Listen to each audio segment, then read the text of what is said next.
Like, let's say your name is Peyton. When you're meeting somebody for the first time, what is a way that you approach, somebody that you want to meet and that you're interested in? You want to say? Well, no, I was going to say you called me and were like, you need to fill out your application. Yeah, ours is different. Ours is different. Work style. But I feel as if for guys, the best way is just to make a girl laugh. Yeah. First, introduce yourself, try to be that friendly, make her laugh, and then have the relationship grow from there. Yeah, for sure. So making somebody laugh. Do you agree? Like that's I would agree. I feel like girls part? now we're kind of told so many different things that you kind of have to be a little bit more reserved than a mystery. My mom always says be a mystery.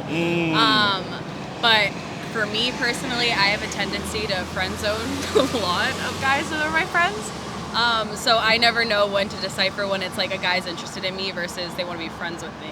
Yeah. Yeah. That's very interesting. Yeah. So kind of talking about some of the features of Wazzle, like one of the things is that you want to make sure you remember the name of the girl, right? At some time in the conversation, the girl's going to ask you, "Do you even remember my name?" Right? So one of the strategies is to create what we call a memory queue or a memory folder. Mm-hmm. So let's say, for example, if I meet somebody, I say, "Okay, your name is Peyton." Mm-hmm. It's Peyton as in who's the most famous Peyton? Peyton Manning, right? Oh yeah. So now you have a memory queue. You store that name in a folder. So even if you don't remember that your name is Peyton, you have another reference that's able to help people remember and everything like that. So the app stores a lot of other. It allows people to store a number of different other key factors, such as like where you met the person. Like there is no app that really shows people where you met the person as well. That's true. So that's true. It allows people to be able to see. Here, I'll show you really quickly.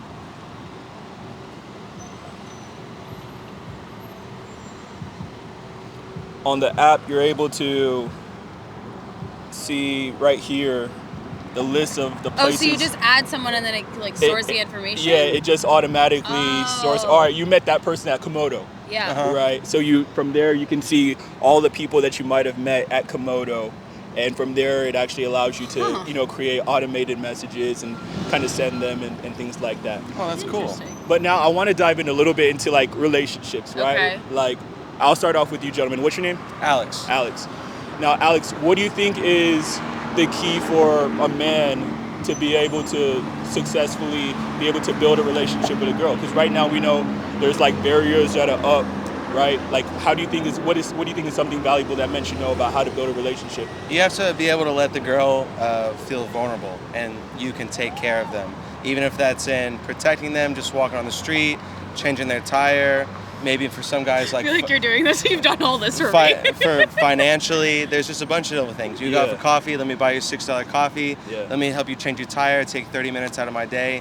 Little shit like that makes it go a long way, I feel like. Yeah. Now, what about you? Like, what do you think that a man needs to do? But also, very importantly, like, what do you think women need to do in order to be able to make this stuff happen more often? I think that with society now, with women, they're like, I think if you're more reserved and you're a mystery, that's where guys are like, oh, I want to talk to that girl. I don't want to talk to the loudest one in the room.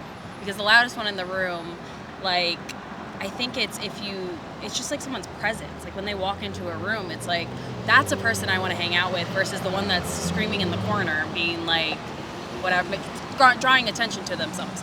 So I think that's the best part. And then the second, what was the first question you had for me? Like the first question is like, what do you think that men should do more in order to, like, not just based off of you, but like your friends, what do you hear is kind of being, some of the complaints against I think, well, obviously not being a fuckboy and cheating, but also like just being themselves. I know that financial is super important, like being financially stable. You don't have to be a millionaire with a yacht, but like you have to be financially stable. Billionaire with a yacht. Yeah, that's the standard right there. You there. have to like be financially stable because I think that's important to a woman. Like if you have a steady job, you have like great friends, you have a great support system, the girl is like, okay, like I can vibe with this person. But if you don't, then you're like, okay, what's wrong and why are you not like that? And I think also, I mean, it's important to have a great relationship with their families. I think that shows how they are as a person. If they don't have a relationship with their mom or their dad or both, something's off. All right. And I'm going to ask one more question. I know y'all got to, get going. Y'all look super, super good today. No worries. All right.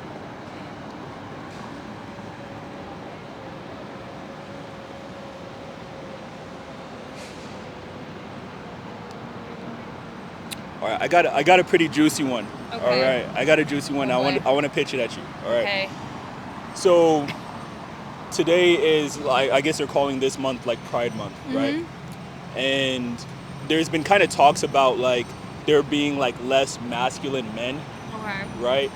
So I was kind of curious about whether you feel like there is like less masculine men, and if you feel like women contribute to that, and like if you feel like women should be against, you know, like do you think like women should be against like pride and stuff like that because it reduces the number of like masculine men in society? So I'm not like that because I have a lot of friends that are in that community, and also I have a lot of friends, straight guys, that have actually met women at gay bars.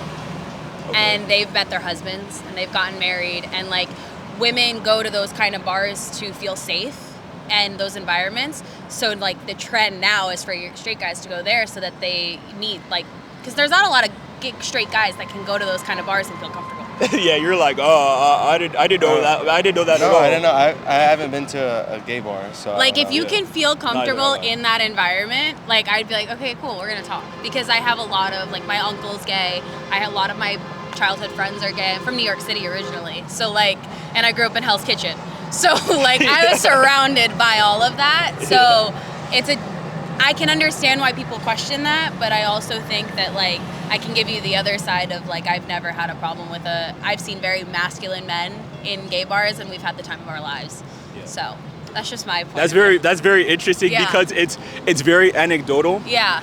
However, like a lot of women say that there's less masculine men. Yeah. Right? So yeah, I'm just from like, my family's from California and New York, so you're talking about the two places most liberal minded. So I've been around it all. As they say, I've been around it all. Yeah, for sure. So that's really interesting. Yeah. Well, thank you two so much, man. Of course. And y'all have a terrific rest of the evening. You all too. right. No, Thank you. Thank you guys. Hey, download Wazzle. We will. All Thank you.